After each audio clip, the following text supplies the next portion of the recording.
माझ्यासोबत आहेत भारतीय जनता पार्टीचे शहर उपाध्यक्ष संतोष लाला खांदवे. सर, आपलं टाइम्स ऑफ पुणेमध्ये खूप खूप स्वागत. धन्यवाद. आता ज्या पद्धतीनं आता निवडणूक होऊ घातलेली आहे, निश्चितच झालेलं आहे, निवडणूक होणार, महापालिकेची निवडणूक ही होणार हे निश्चितच झालेलं आहे.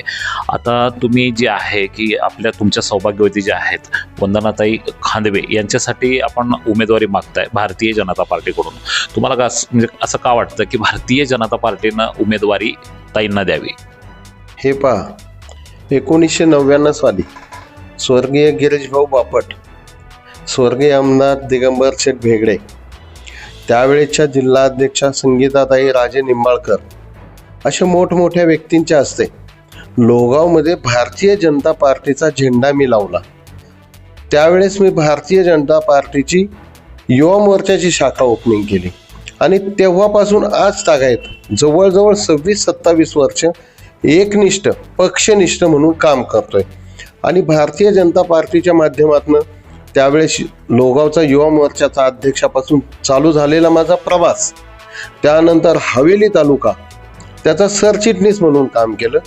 त्याच्यानंतर वडगाव शहरी मतदारसंघामध्ये अनेक पदं भूषवली. त्यामध्ये मग वडगाव शहरी मतदारसंघाचा अध्यक्ष असेल, आत्ता पुणे शहर भारतीय जनता पक्षाचा उपाध्यक्ष असेल, त्याचप्रमाणे पुणे शहरानं वडगाव शहरी मतदारसंघाचा समन्वयक म्हणूनही मला नियुक्त केलंय. आणि पक्षाशी एकनिष्ठ असणारा कोणी सांगेल की एकमेव कार्यकर्ता. म्हणजे हा एकमेव कारण जे आहे की तुम्ही पक्षाशी एकनिष्ठ आहात किंवा 1999 पासून तुम्ही पक्षामध्ये जे कार्यरत आहात, हेच कारण बस होतं का की उमेदवारी द्यायला पाहिजे? लक्षात ठेवा, माझ्या कुटुंबाला पहिल्यापासून राजकीय म्हणजे माझे आजोबा लक्ष्मण नथोबा खांदवे पाटील लोहगावचे पोलीस पाटील, त्याचप्रमाणे लोहगावची ग्रामपंचायत ज्या वेळेस अस्तित्वात आली त्यावेळेस पहिले सरपंच म्हणून त्यांनी मान भूषवला. त्यानंतरच्या कालखंडामध्ये माझे चुलत बंधू हनुमंत खांदवे असतील, ते पोलीस पाटील, ग्रामपंचायत सदस्य, आणि मी स्वतः ग्रामपंचायतीचा सदस्य, स्वतः ग्रामपंचायतीचा उपसरपंच म्हणून काम पाहिलंय. आणि लोहगाव ग्रामपंचायतीमध्ये आपण लोहगाव बसस्टॉप पाहिलं. लोहगाव बसस्टॉप, लोहगाव हे संत तुकाराम महाराजांचा आजोळ, आणि त्या बसस्टॉपलाच मांस मच्छीची दुकानं होती.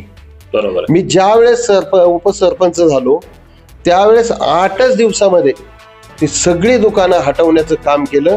आणि आपण पाहिलं असाल की वाघोली रोडला स्मशानभूमीच्या बाजूला आम्ही गाळे बांधले होते, ती लोक तिथं शिफ्ट होत नव्हती, म्हटले आमचे धंदे व्हायचे नाही.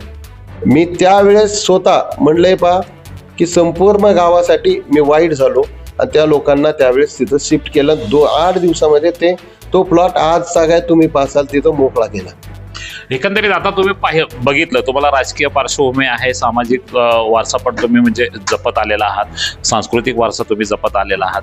आता लोहगाव, कळस आणि धानोरी, बरोबर आहे. तर आता धानोरीचा लोहगावचा काही भाग आपल्या प्रभागामध्ये आलेला आहे आणि लोहगावमध्ये सगळ्यात महत्त्वाचा मुद्दा आहे खड्डे, रस्ते आणि वीजचा असेल किंवा पाण्याचा प्रॉब्लेम सुद्धा आहेत. मोठमोठ्या सोसायट्या, मोठमोठ्या कॉम्प्लेक्स इथं झालेले आहेत. आता तुम्ही धानोरी, कळस आणि लोहगाव हे 3 ज्या गोष्टी आहेत, प्रामुख्यानं म्हणजे तुम्हाला कुठल्या समस्या इथं भेडसावतात की बाबा उद्या वंदनाताई जर नगरसेवक म्हणून निवडून आल्या तर तुम्हाला प्रामुख्याने ती म्हणजे कामं तुम्ही करणार? हे पहा, 2014 साली माजी शहराध्यक्ष, माजी आमदार जगदीश भाऊ मुळीक हे पहिल्यांदा भारतीय जनता पक्षाचे आमदार म्हणून इथं निवडून आले. आणि त्यांच्या माध्यमातून मग अनेक कामं, रस्ते असेल, लाईट असेल, पाण्याच्या समस्या असतील, सगळी कामं आम्ही एका दिवशी 2,80,00,000 रस्त्याची कामं उद्घाटन केलीत. अनेक पाण्याच्या भामास्केडचा प्रकल्प असेल, जगदीश भाऊंच्या माध्यमातून मी पाठपुरावा करून लोहगावसाठी तो आणला.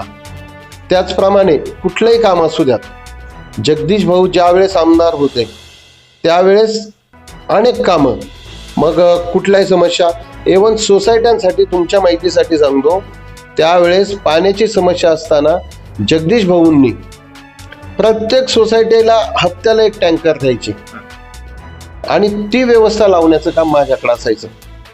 आता तुम्ही पाहिलं की पोरबाल रोड आजही चांगला दिसतो. स्टँडिंग कमिटीचे चेअरमन योगेश अप्पा मुळीक यांच्या माध्यमातून पाठपुरावा करून स्वतः आजही तो सगळ्यात लोगावमधला चांगला रस्ता म्हटलं तुम्ही आलात त्या रस्त्यानं तर पोरबाल रोड गिनला जातो आणि तो करण्याचं कामही मी केलं. त्याचप्रमाणे महापालिकेमध्ये भारतीय जनता पक्षाची सत्ता असताना आत्ताचे केंद्रीय मंत्री मोरबे अण्णा मोहोळ महापौर होते आणि स्टँडिंग कमिटीचे चेअरमन आमदार हेमंतजी रासने होते. 392 कोटीचा जो ड्रेनेज लाईनचा 11 गावांसाठी प्रकल्प होता त्यातमध्ये प्रत्येक गावाला 33-34 कोटी मिळत होते. परंतु मी त्यांच्याशी भांडून का तर पक्षाशी एकनिष्ठ म्हणून त्यांनी भांडून 65 कोटीचा निधी त्यावेळेस ड्रेनेज लाईनसाठी मी स्वतः हेमंत रासनेंकडनं आपण तो मंजूर केला आणि आजही पाहताय आपण त्याच फंडातली कामं आजही लोगावमध्ये ड्रेनेज लाईनची चालू आहेत त्या 65 कोटीच्या फंडाची आणि ती जवळजवळ आता 95% होत आली. विकासाचे मुद्दे घेऊन तुम्ही आता निवडणुकीत वंदनाताईंना उमेदवारी मागताय, उमेदवारी मिळाली तर तुम्हाला या सर्व मुद्द्यावर विकास कामावर निवडून येतील असं तुम्हाला वाटतं का? निश्चितपणे तुम्ही लोगावच्या कुठल्याही कानाकोपऱ्यात जा, निश्चितपणे विकासासाठी. आणि अजूनही सांगतो तुम्हाला लेकव्ह्यू सिटी खंडोबा माळ असेल, तुमचं वॉटर पार्कच्या बाजूला कुठली एक सोसायटी वॉटर पार्कच्या बाजूलाही अनेक अशा उपनगरं झालीत. स्वखर्चानं पथदिवे बसवण्याचं काम मी स्वतः केलं. अनेक ठिकाणी खड्डे पडले असताना मुरुम टाकण्याचं काम स्वखर्चानं केलं. गुडविल स्क्वेअर सोसायटी त्या सोसायटी समोर ड्रेनेज लाईन फक्त तिथपर्यंत होती. जवळजवळ 1.5 ते 2 वर्ष ड्रेनेजचं पाणी तिथं निघत होतं. त्यावेळेस आमदार जगदीश भाऊ मुळीक यांच्या माध्यमातून आपण तात्काळ 10 लाखाचा फंड त्या ठिकाणी आणून तिथलं ते काम पूर्णत्वास नेण्याचं काम तात्काळ आपण त्या ठिकाणी केलं आणि तिथील लोकांची समस्या आपण दूर केली. प्रभाग क्रमांक 1 मधून भारतीय जनता पार्टीकडून तुम्ही इच्छुक आहात. समजा जनतेने तुम्हाला विजयी कौल दिला तर तुमच्या विकासाचा अजेंडा प्रभाग क्रमांक 1 बद्दल काय असेल? माझा प्रभाग हा बेसिक सुविधांपासून वंचित आहे. रस्ता असेल, लाईट, पाणी या गोष्टींमुळे मायबाप जनता खूप त्रस्त आहे. त्याच्यामुळे मला या गोष्टीवरती आधी फोकस करायचा आहे आणि माझा प्रभाग क्रमांक हे विकासाचं एक मॉडेल बनवायचे. तर मी माझ्या मायबाप जनतेला आव्हान करते की त्यांनी मला मतदान रूपी आशीर्वाद द्यावा आणि या निवडणुकीमध्ये निवडून द्यावं. आपण हा रिपोर्ट पूर्ण पाहिल्याबद्दल शतशः धन्यवाद.